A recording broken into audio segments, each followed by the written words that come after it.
My name is David Troxel, and I'd like to welcome you to today's webinar, Dementia-Related Behavior, Managing Challenging Moments with Confidence. And this is the third in a three-part series that I'm doing with my friends at Trilogy Health Services.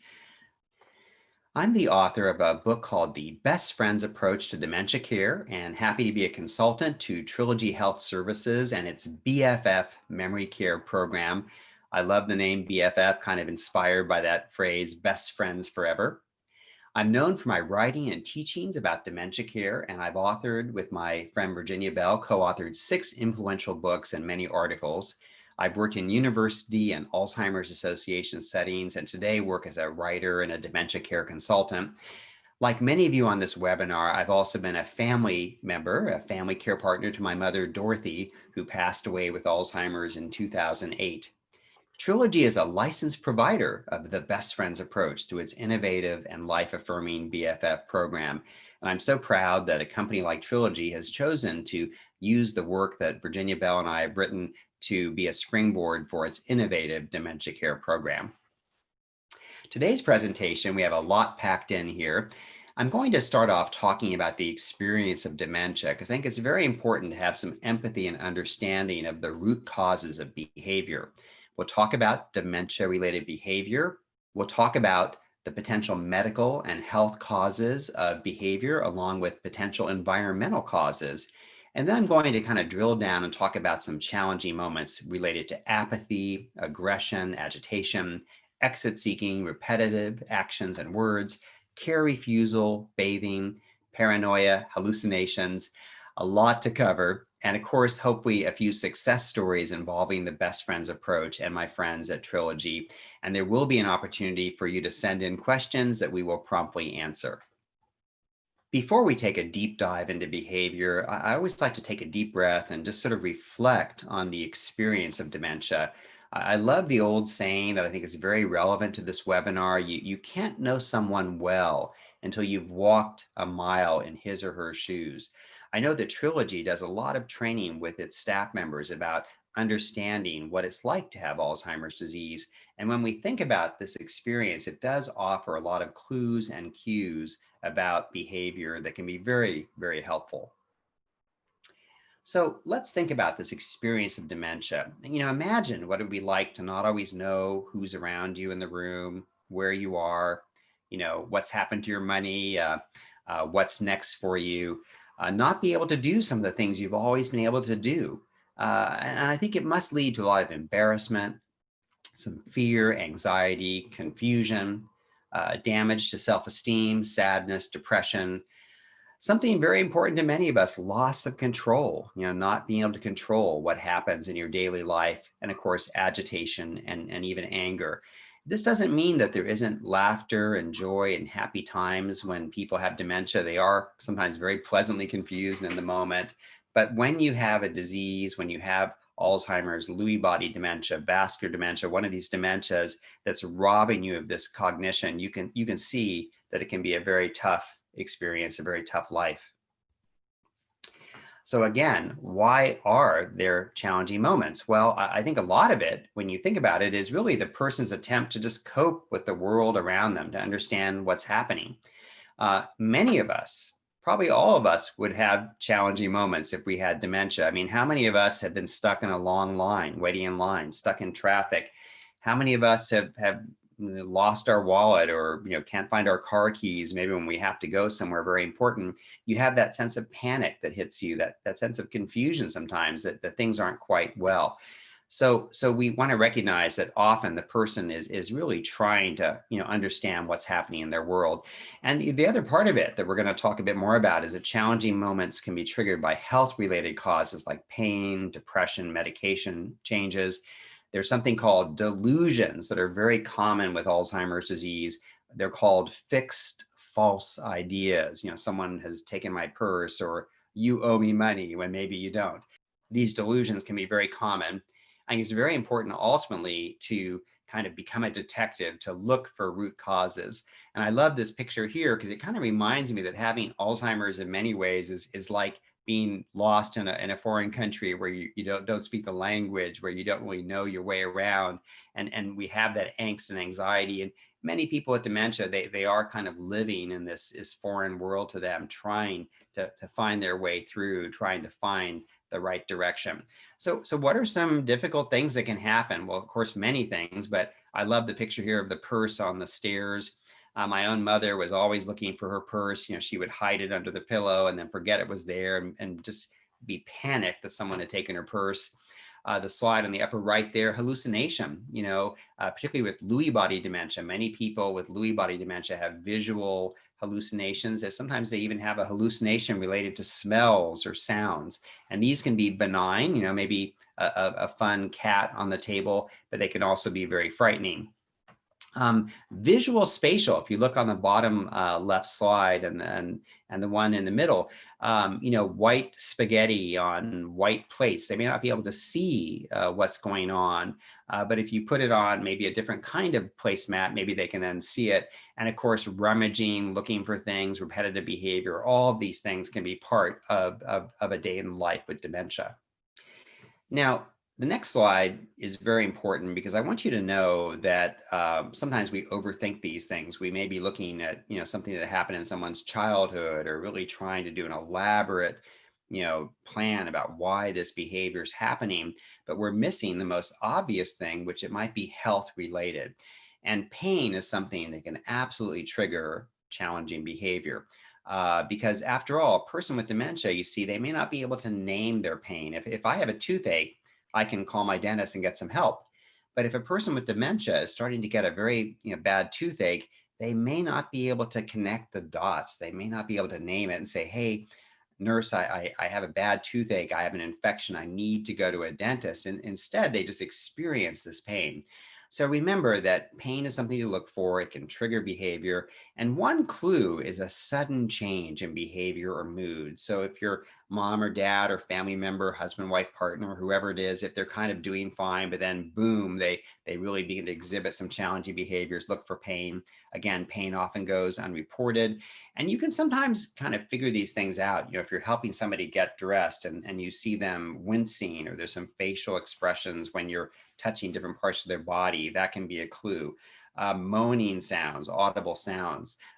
If they are constant, that can be a real worry. If someone has some moaning or is exhibiting, the sounds of pain, you give them an ice cream cone, and for several hours they're fine, then it probably is not some kind of chronic pain condition. And of course, again, being a detective, looking for possible causes. And in some cases, maybe it's someone's long time, chronic arthritis or other issues. And in these cases, something like, an over-the-counter analgesic like Tylenol or time-release Tylenol, that can also really help tamp down the pain and tamp down the behavior. Depression is a long time, well-known enemy of the brain. And there's actually research dating back to the 1950s that people who have long histories of untreated clinical depression might be at greater risk for cognitive disease later in life. So depression does seem to be quite common in Alzheimer's disease. It's kind of a fellow traveler, so watch for it. You kind of know it when you see it, someone who's not responding to the puppy in their lap the way they have been before, the apathy, kind of the flat expression.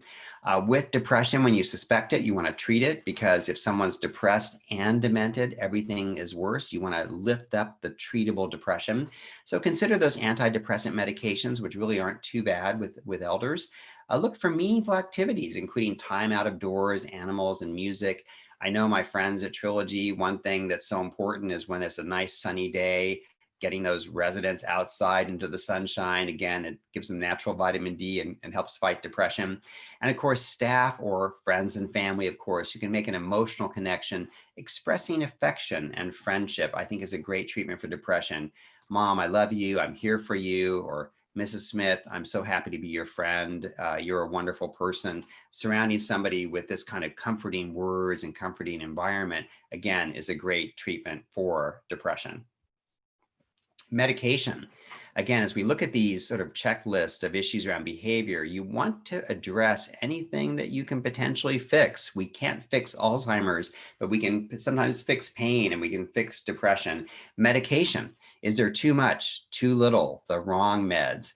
All medications have side effects. Even aspirin that you might take, for example, as a prevention for heart attack or heart illness, it can cause nausea.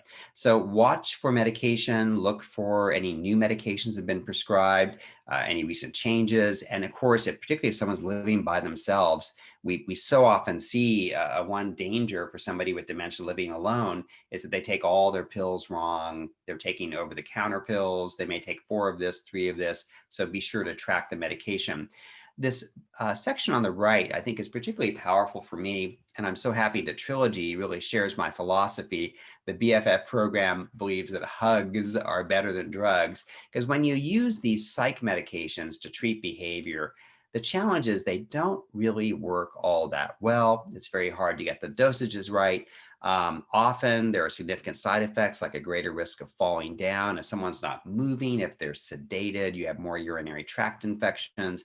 So if you need a psych medicine, be sure to evaluate it on a regular basis, start low and go slow. And as you'll see in that second bullet there, behavioral environmental interventions can sometimes really substitute a medication, giving them more music therapy, activity, engagement, keeping them busy, as you'll see a few examples in a minute, can often really lift the person up, reduce this dementia-related behavior without medication. Now, I'm going to take a minute and talk a bit about the environment and how it can impact behavior. So if you take a look at this slide here, I think I'll start with the middle one. You see basically kind of a white door with a kind of neutral background. And you could even, in theory, paint the door the same color as the surrounding wall, because we don't want our family members living at home to walk out the door without us knowing about it. So you see, in this case, I think that's a pretty good job of an environment that's dementia friendly, because for the elder eye, that might look like one continual wall. Now look to the left, you see you have a door there that's painted in a contrasting color. That will be a welcome invitation for somebody to come and go, even when you don't want them to. Now, the far right, you see a bathroom that is all white, okay? Now, again, for the elder eye, they may not be able to see what is there because contrast is so important. So if you have somebody who's having continence issues, who's missing the toilet bowl, consider, again, putting like a dark colored toilet bowl in that bathroom or doing some repainting or other work to make it make it easier for them to follow. The slide on the bottom shows a window without a curtain. And this is something that was taught to me years ago by an old friend, Betsy Brawley, a very early innovator with design concepts and dementia care, that glare can actually be physically painful for the older eye. So again, maybe you have somebody in a family room, they're having agitation, they're upset, they're throwing things, or things are not going well. You get curtains up, the sun isn't in their eyes, and they do better. And then finally, that little picture on the right side there, again, clutter and overstimulation. If someone's closet is full of dresses, it's confusing, it's difficult for them to help find their outfit. Do your best to simplify the environment wherever you can. Now I want to turn to just addressing a few special topics, and forgive me, I know we're packing a lot of information here. I want to give you lots of good tools, but again, there'll be lots of good information with the Alzheimer's Association to explore these topics further. But let's talk a bit about apathy. Often caregivers say, David, my dad just won't do anything. I can barely get him out of the house, get him up the sofa. And we do know that people with dementia, they kind of often lose that start button. It's hard to get them kind of moving and going. So keep your requests simple. I recognize that we often have to initiate things. Mom, hey, I have your art project all set up, and maybe you have mom sit down, you put the brush in her hand, you take her hand, you dip it in the paint, you start the painting on the canvas, and then she'll paint a nice little watercolor. But if we just leave them to their own devices, nothing will happen. And of course, sometimes you just have to give it a little bit of a push. I like to say sometimes it's easier to get forgiveness and permission. Hey, mom, come with me. I want to show you something. And maybe you walk mom into the garden and just have the table set up and the chairs for her to sit there. You don't want to say, do you want to come out to the garden? Because mom might say no. So try to, again, say, come with me, let's do this. And then I love this concept of trying 3 times to turn a no into a yes, because so many people with dementia, again, say no to things. They don't really track what we're saying, what we're asking them. So you want to say, mom, hey, how about we go to the rose garden today outside? The roses are beautiful. Oh no, dear, I'm tired. Now, mother, your favorite color is red. The red ones are out. Oh, I don't think so. Now, mom, come take my shoulder. I need your help. We want to check on the pruning. You're a wonderful gardener. I could sure use your advice. Oh, okay. So again, how do we get people going? All of those I think can be very helpful. Aggression. I have a lot on this slide here. Aggression, by the way, it can happen, but I want to assure you, particularly for some of you who are new to caregiving, that it's a myth that everybody with Alzheimer's or dementia somehow is violent or aggressive. It can happen when they get frightened or scared, but it's not as common as sometimes people fear. But look for triggers if something happens. When did this happen? Maybe the grandchildren have been over and it was just too much stimulation. When, why, where? Often you can kind of begin to figure out your patterns. Keep a little behavioral log of things that go wrong when. Sometimes, again, certain times of day is when things go south on you. Overstimulation, boredom. Again, we've discussed health causes. I like to say that behavior communicates a message. So again, if something's happening and your mother's throwing something or, kind of raising her fists, you want to just pause, back away, make sure you're taking care of yourself, of course. Slow down, maybe try the activity later, offer reassuring words, but try to understand these triggers because not always, but often we can figure out a root cause.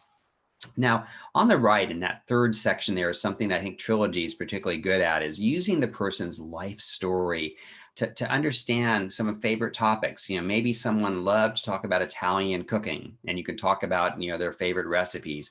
Maybe someone loved to share early childhood stories about, an adventure. I remember I had a gentleman one time who loved to talk about when he ran away from home as a child and walked across the Brooklyn Bridge. So who knows if that story was even true, but when we cued him, he just would tell this very entertaining, funny story for 15 or 20 minutes. And it was sort of a way to bring back some happiness and warmth to him. And of course, music, pet therapy, time outside can be calming.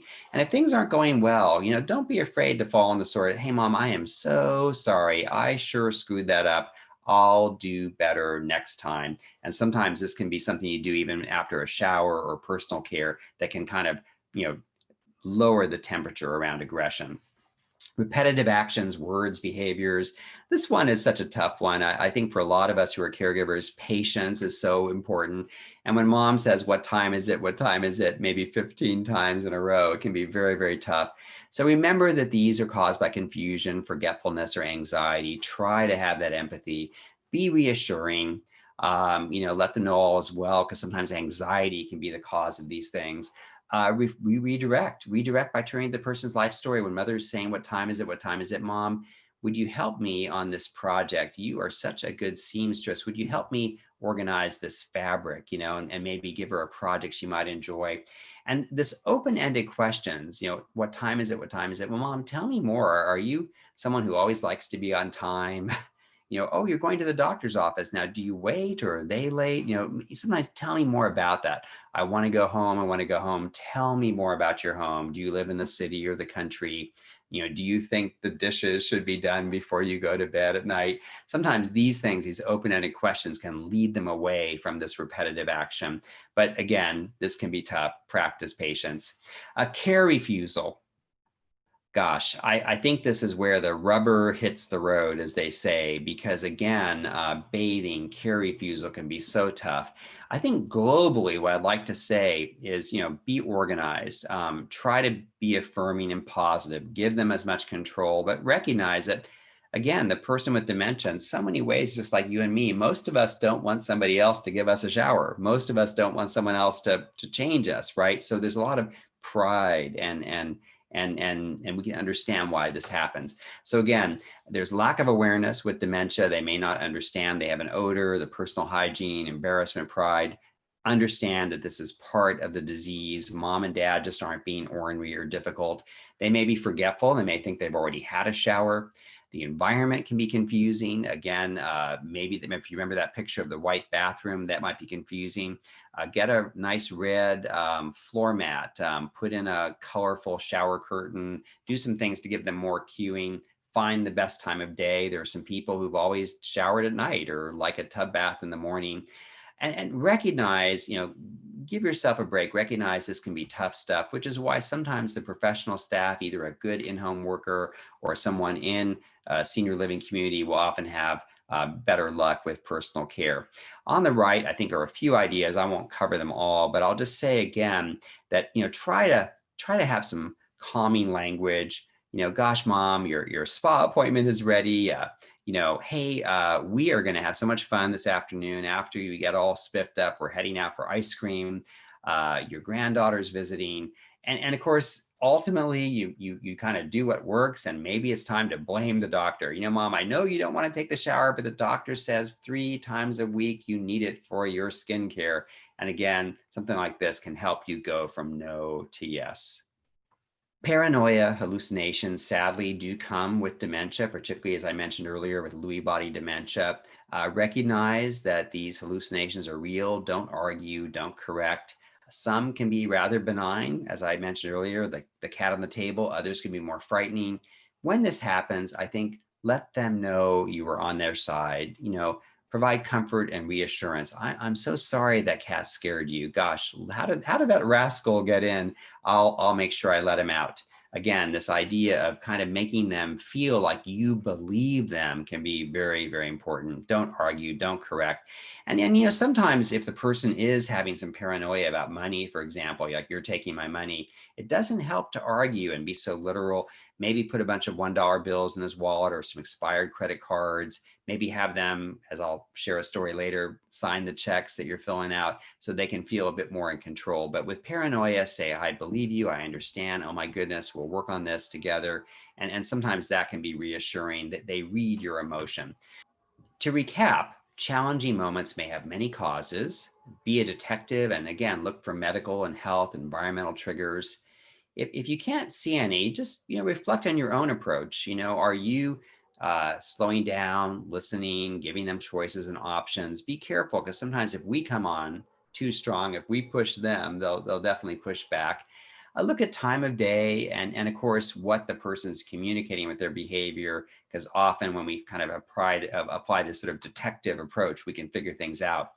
In my own philosophy, embraced by Trilogy, about being a best friend to the person with dementia, it can be so powerful to let them know that you care about them, that you're there for them, you're traveling this journey with them. Be reassuring and use a few things from their life story about their favorite foods, their favorite colors, their achievements, to kind of re-engage them and redirect them as well. When you're having a challenge, I do encourage you consider calling the Alzheimer's Association 800 number, talking to some of the staff at Trilogy. The staff are always willing to brainstorm with you and come up with some ideas. And recognize that we don't really have a treatment for dementia. So the treatment is you and me. It's creating a good day, it's activities, it's engagement, and socialization is good for the brain, good for the body, and does reduce these behaviors, which is why I'm so happy to endorse Trilogy's distinctive and life-affirming BFF program, because in this sort of wonderful therapeutic environment, the Trilogy Health Services team members, they learn the unique life story, they use it throughout the day. Residents who live in the legacy memory care neighborhoods are given a chance to express themselves and live their best life and cook their favorite recipes, listen to their favorite songs, express themselves creatively, and exercise their bodies and minds. By doing so, we help them find joy, both in memories that have passed and in present experiences. Trilogy has a unique activity program called Daily Rhythms, and the Daily Rhythms programs creates a schedule based on the residents' energy levels throughout the day. The program offers both structured activities and unstructured moments that allow for natural conversation. For example, a word game may lead to a discussion about a childhood memory or maybe a favorite food. I think this Daily Rhythms program is very interesting to me because, again, it recognizes that all of us have ups and downs during the day, times when we're high energy, lower energy.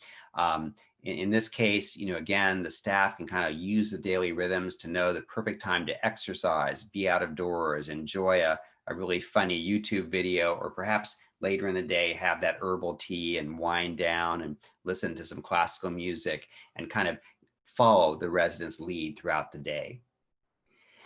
As we wrap up this discussion about dementia-related behaviors, I thought I might offer maybe 3 little 1-minute case studies about some things that have worked in the past for me and best practices I've heard. And hopefully some of these will resonate with you. So let's just jump in and talk about paying bills in the checkbook. A good friend of mine, pays all of her father's bills. Her father has earlier dementia. And the father, you would think, would be so appreciative of his daughter's volunteerism, but in fact, he's really unhappy. He feels the daughter's taken his money, taken his checkbook, taken his credit cards, and they've had a lot of arguments.